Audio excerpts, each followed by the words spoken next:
And in Britain, there's the case of Dominic Cummings. Now, Cummings is the chief advisor to British Prime Minister Boris Johnson. His wife had the virus. Cummings was falling sick to it, so he drove them and their 4-year-old son out of London to stay in a separate cottage on his dad's farm, near where his sister also lived, in case he and his wife were too sick to look after their son. He was accused of breaking Britain's very tough stay-home laws, and activists and some of Cummings' neighbours actually harassed him outside his home back in London.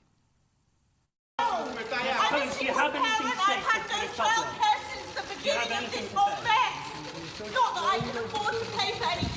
many lives have you got left? How many lives have you got, Cummings? Hypocrite! Now, Cummings said he broke no law. The legal rules inevitably do not cover all circumstances, including those that I've found myself in. I thought, and I think today, that the rules, including those regarding small children in extreme circumstances, allowed me to exercise my judgment about the situation I found myself in, including the way that my London home had become a target. Thinking for yourself is verboten. Joining me is Brendan O'Neill, editor of Spiked, an online magazine. I do urge you to read his stuff there. It is brilliant. Brendan, thank you for joining me so early in the morning. Did Cummings break Britain's stay-home laws? I don't think so. I mean, he might have bent them a little bit by exercising personal judgment. Lots of people have done that. 29% of Brits have confessed to twisting the guidelines to do things that they consider to be important. I think what Cummings did is acted in the best interests of his child and his family, who were falling ill, self-isolated in a place that was not his normal home, which is allowed so long as you self-isolate while ill. And, you know, but the most striking thing is that the media claims about what Dominic Cummings did have completely collapsed. They said he went to Durham twice. That now seems to be completely untrue. They said he had physical contact with family members. Not true. They said the police warned the Cummings family about the COVID guidelines and reminded them to stick to them. That's not true. The real scandal here is not actually how Dominic Cummings behaved. It is the collapse of ethics and objectivity in the British media, who have turned this into a witch hunt that's not based on facts. Sometimes in your surprise at this sort of media behaviour, Brendan, you remind me that you are much younger than me. I'm thinking, how naive for once. The mob attacking, what got me though, Brendan, was that the mob attacking Cummings now includes several Anglican bishops who've stepped out of the pulpit and they say the Prime Minister should sack him, is terrible, terrible. I just thought, didn't the Bible actually say, let he who's without sin cast the first stone? What's going on here?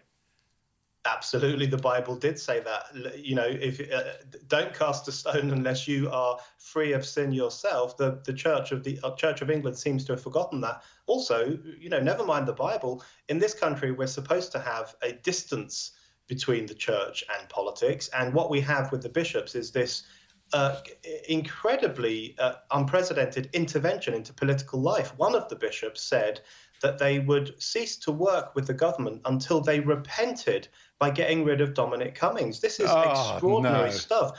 But what's really even more extraordinary than that is that many on the left, who would normally be critical of religious intrusion into political life, have cheered the bishops on. They've also cheered on a rogue civil servant who tweeted that the government is full of liars. They've also egged on the police to investigate Cummings. So what we have really seen through this is the authoritarian mindset that exists on sections of the left, who now want the church, the unelected civil service, and potentially the police to wound an elected government, which in December got one of the largest electoral victories in the history of this country. This is an incredibly anti-democratic, authoritarian campaign disguised as a campaign about the lockdown and the pandemic. Well, I must say I'm seeing more and more how the Soviet Union was possible through the willing cooperation of so many people. I'm understanding the Spanish Inquisition a lot better. These laws seem to inspire a very ugly mob mentality. I guess it's a mixture of fear, sanctimony, license to bully. It's a bit frightening, Brendan. The mob in relation to Dominic Cummings, I find quite chilling. And the media has lost the plot and is saying things that are not true and is whipping up a storm against Cummings in a really grotesque way. There have been activists outside his home who have been playing huge video footage of sick people, people talking about death, with no regard whatsoever for Dominic Cummings' young child inside that house. There's been graffiti on his street. There have been mobs of people shouting at him. This is really bad behavior. This is almost tyrannical behavior. The shocking thing here is not what Cummings did, it's the response of his critics.